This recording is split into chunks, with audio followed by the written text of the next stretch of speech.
Welcome to ABC campus. आज हम company law के सब्जेक्ट में आई कैप की आटम 2023 की अटेम्प्ट से एक पास्ट एग्जाम का क्वेश्चन डिस्कस कर रहे हैं। सिनेरियो बेस्ड क्वेश्चन है।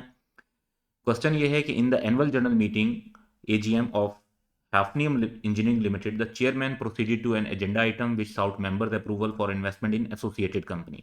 इसके लिए एक स्पेशल रेजोल्यूशन चाहिए होती है, तो मेंबर्स का अप्रूवल ही चाहिए।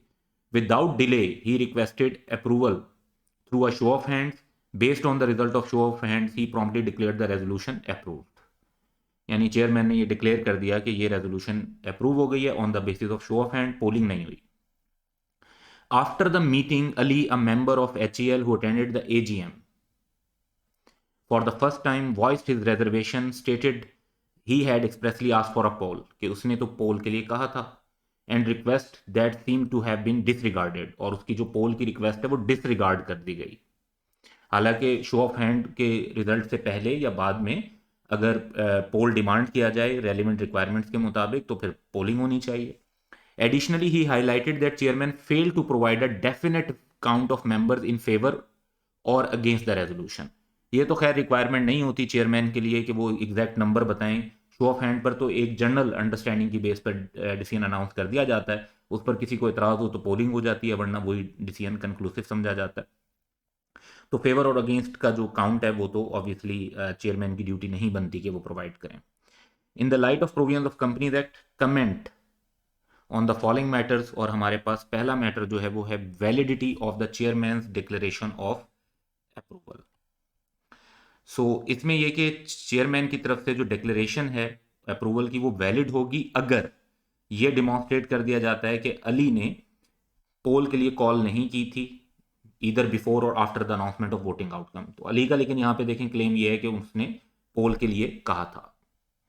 तो चेयरमैन अगर ये डिमॉन्स्ट्रेट कर देते हैं कि जी पोल के लिए कॉल नहीं की गई थी तो फिर वो वैलिड अप्रूवल कंसीडर होगा।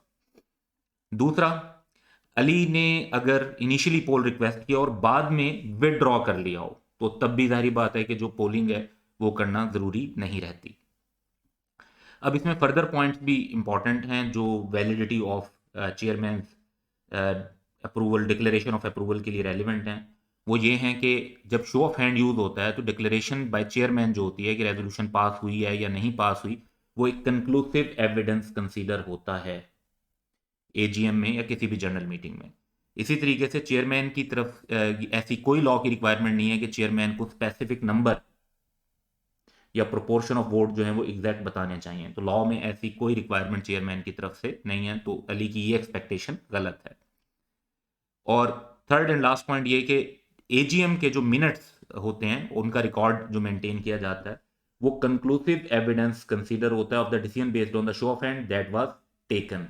तो यहाँ पर काफ़ी अनलाइकली है कि जो है वो अली इस सिलसिले में कोई फेवरेबल आउटकम अपने लिए ले सकें, अनलेस कि वो कोर्ट में ये प्रूव करें कि जो है ना पोल डिमांड किया गया था और उसको डिसरिगार्ड कर दिया गया और पोल की जो रिक्वायरमेंट्स थी वो प्रॉपरली पूरी हो रही थी। तो ये तो हमने फर्स्ट रिक्वायरमेंट को पूरा किया। अब दूसरी रिक्वायरमेंट भी है इस क्वेश्चन में जो कि फर्दर 6 मार्क्स की है कि legitimacy of Ali's concern and the rights he poses in this context.